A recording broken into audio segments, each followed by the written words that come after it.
नमस्कार। ये महाभारत कथा पूरी तरह से वेद व्यास महाभारत के ऊपर आधारित है। यदि आप इसका निरंतर श्रवण करते रहना चाहते हैं तो इस चैनल को सब्सक्राइब जरूर कर लें और आगे आने वाले सभी पॉडकास्ट के नोटिफिकेशन के लिए बेल आइकन को भी जरूर से प्रेस कर दें। अब हम सुनेंगे विदुर जी का महाराज धृतराष्ट्र के प्रति संसार के स्वरूप, उसकी भयंकरता और उससे छूटने के उपाय का वर्णन करना। राजा धृतराष्ट्र ने कहा, परम बुद्धिमान विदुर जी, तुम्हारे शुभ संभाषण को सुनकर मेरा शोक नष्ट हो गया है।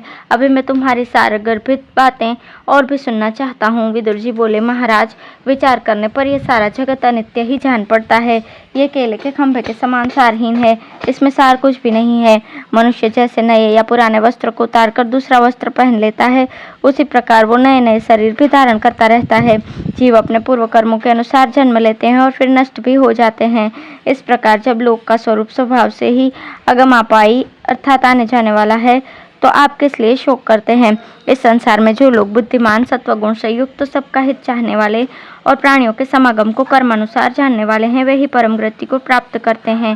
राजा धृतराष्ट्र ने पूछा, विदुर जी, संसार का स्वरूप बड़ा गहन है, अतः मैं ये सुनना चाहता हूँ कि इसे किस प्रकार जाना जा सकता है, सो तुम इसी का वर्णन करो।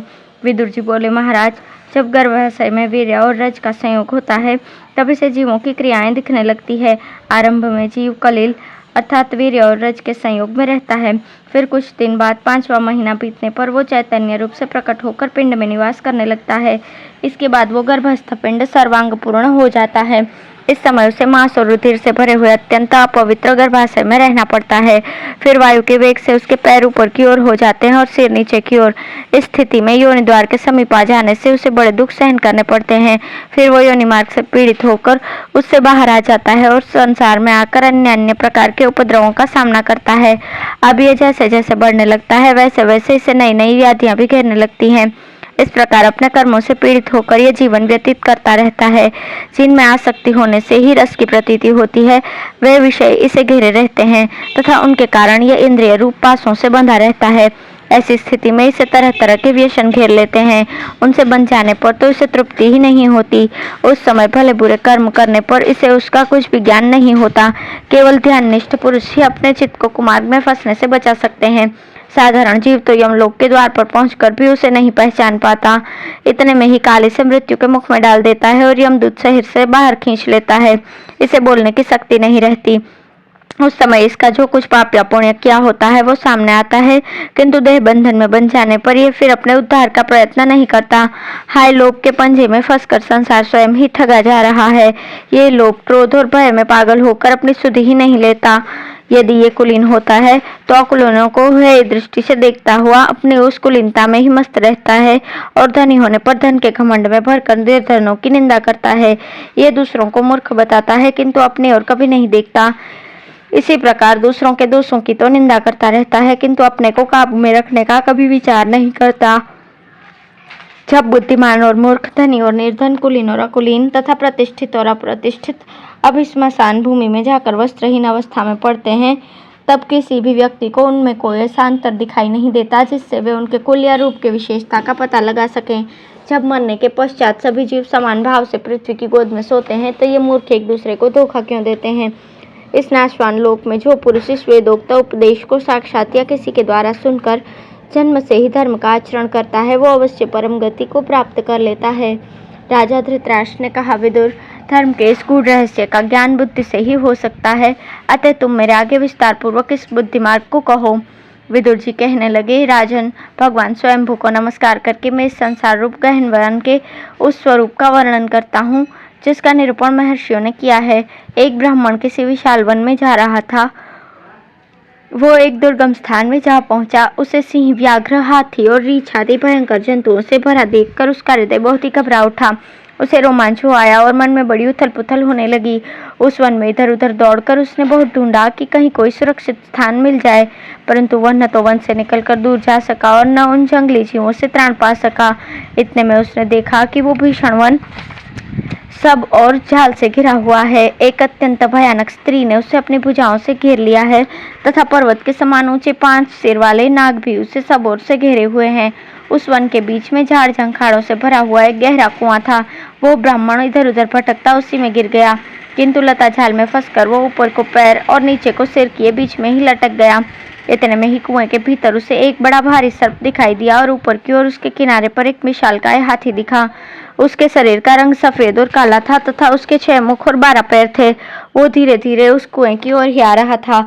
कुएं के किनारे पर जो वृक्ष था उसकी शाखाओं पर तरह तरह की मधुमक्खियों ने छत्ता बना रखा था। उससे मधु की कई धाराएं गिर रही थी। मधु तो स्वभाव से ही सब लोगों को प्रिय है, अतः वह कुएं में लटका हुआ पुरुष इन मधु की धाराओं को ही पीता रहता था। इस संकट के समय भी उन्हें पीते पीते उसकी तृष्णा शांत नहीं हुई और न उसे अपने ऐसे जीवन के प्रति वैराग्य हुआ। जिस वृक्ष के सहारे वो लटका हुआ था उसे रात दिन काले और सफेद चूहे काट रहे थे। इस प्रकार स्थिति में उसे कई प्रकार के भयों ने घेर रखा था। वन की सीमा के पास हिंसक जंतुओं से अत्यंत उग्र रूपा स्त्री से भय था।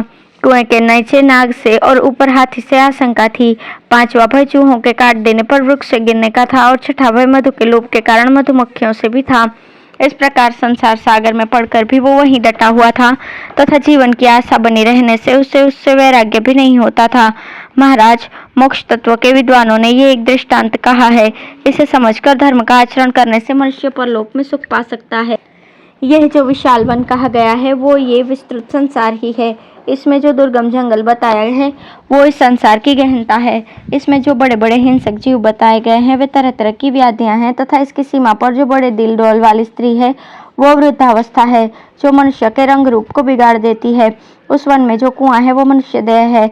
उसमें नीचे की ओर जो नाग बैठा हुआ है वो स्वयं काल है, समस्त देहधारियों को नष्ट कर देने वाला और उनके सर्वस्व को हड़प कर जाने वाला है। कुएं के भीतर जो लता है जिसके तंतुओं में ये मनुष्य लटका हुआ है वो इसके जीवन की आशा है तथा ऊपर की ओर जो 6 मुंह वाला हाथी है वो संवत्सर है। 6 ऋतुएं उसके मुख है और 12 महीने पैर है। उस वृक्ष को जो चूहे काट रहे हैं उन्हें रात दिन कहा गया है तथा मनुष्य की जो तरह तरह की कामनाएं हैं वे मधुमक्खियां हैं। मधुमक्खियों के छत से जो मधु की धाराएं चू रही है उन भोगों से प्राप्त होने वाला रस समझो जिनमें कि अधिकांश मनुष्य डूबे रहते हैं। बुद्धिमान लोग संसार चक्र की गति को ऐसा ही समझते हैं, तभी वे वैराग्य रूपी तलवार से इसके पोषों को काटते हैं। धृतराष्ट्र ने कहा, विदुर, तुम बड़े तत्वदर्शी हो, तुमने मुझे बड़ा सुंदर आख्यान सुनाया है। तुम्हारे अमृतमय वचनों को सुनकर मुझे बड़ा हर्ष होता है। विदुर जी बोले, महाराज सुनिए, अब मैं विस्तार पूर्वक आपको उस मार्ग का विवरण सुनाता हूँ जिसे सुनकर बुद्धिमान लोग संसार के दुखों से छूट जाते हैं।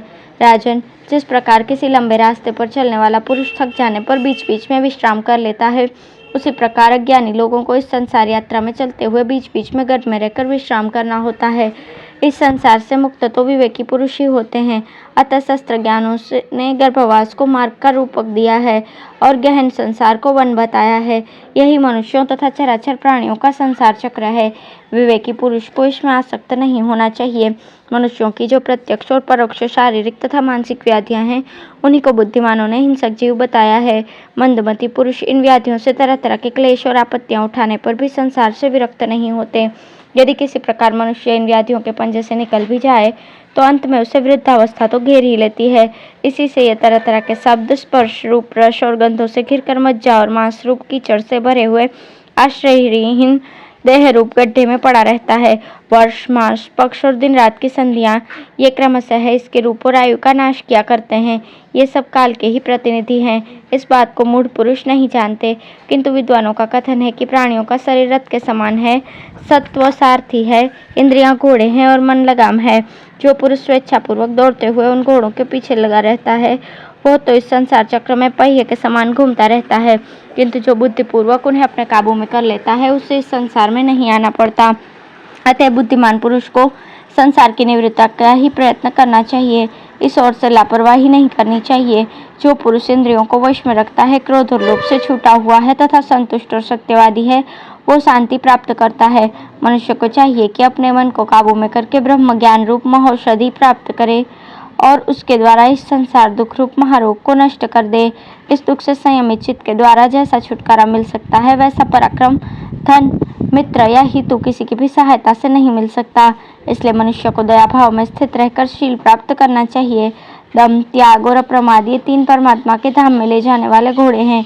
जो पुरुष शील रूप लगाम को पकड़कर इन घोड़ों से जुते हुए मन रूप रथ पर सवार रहता है वो मृत्यु के भय से छूटकर ब्रह्मलोक में जाता है। जो व्यक्ति समस्त प्राणियों को अभयदान करता है वो भगवान विष्णु के निर्विकार परम पद को प्राप्त होता है।